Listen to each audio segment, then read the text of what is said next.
Condition है कि अगर ई का मान 1 से बड़ा है, उत्कीर्णता का मान 1 से बड़ा है, तो ये क्या होगा, अतिपरवलय होगा। समझ गए? हम उत्कीर्णता से ही पता कर लेंगे कि ये क्या है। फिर शाखाओं का ये क्या दिया गया है, व्यापक समीकरण दिया गया है। ठीक है, व्यापक समीकरण क्या है, ax² + 2hxy + by² + 2gx + 2fy + c = 0। अगर हमें एक समीकरण दिया गया है और क्वेश्चन क्या आएगा, क्वेश्चन आएगा कि आप आइडेंटिफाई कीजिए, आप पहचान कीजिए कि ये क्या बना हुआ है। तो इस चैप्टर से आपका यही क्वेश्चन है। वो एक समीकरण देगा और आपको कहेगा आइडेंटिफाई करें, ये आपको पहचान करनी है कि ये समीकरण जो है वो किसका। तो यहाँ पे कुछ कंडीशन दी है। हमें सबसे पहले विविक्तकर निकालना होगा।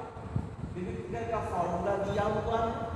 ठीक है, हमें इसे डिटरमिनेंट यानी कि सारणिक की मदद से निकालना। ठीक है, अगर इसका आंसर क्या आता है, 0 आता है। अगर विविक्तकर का आंसर यानी इस सारणिक का मान, डिटरमिनेंट का मान क्या आता है, 0 आता है, तो ये एक रेखा को निरूपित करेगा। ठीक है, और अगर 0 नहीं आता है तब ढेर सारी कंडीशन है। 0 आएगा तो एक सरल रेखा है बस। और अगर 0 नहीं आता है तो देखें, फिर हम देखेंगे कि h बराबर 0 है क्या और a बराबर b के है क्या। अगर ऐसा होता है तो यह काय को दिखा रहा है, एक वृत्त को दिखा रहा है। इस चीज को दिखा रहा है, वृत्त।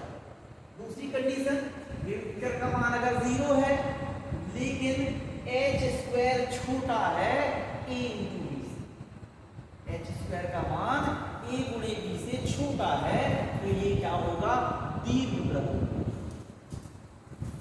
अगली कंडीशन है, अगर विविक्तकर का मान 0 है और h² बड़ा है a × b से, a × b से अगर h² का मान बड़ा है तो ये क्या होगा, अतिपरवलय।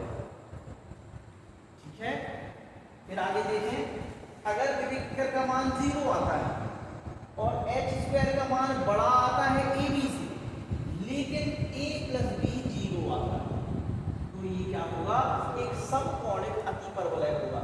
देखो यहां से अतिपरवलय तो हो ही गया, तो सेम कंडीशन यहां है, तो अतिपरवलय तो होगा, लेकिन अतिपरवलय में भी एक स्पेशल कंडीशन है कि अगर इन दोनों का प्लस 0 होता है तो ये समकोणिक अतिपरवलय।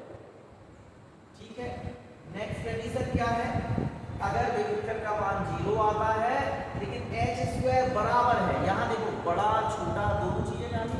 अब लास्ट कंडीशन आ गई कि अगर h² का मान बराबर है a × b से, तो ये क्या होगा, ये परवलय। ऐसे हम आइडेंटिफाई कर पाएंगे। अब एक बार क्वेश्चन लगाएंगे तो आप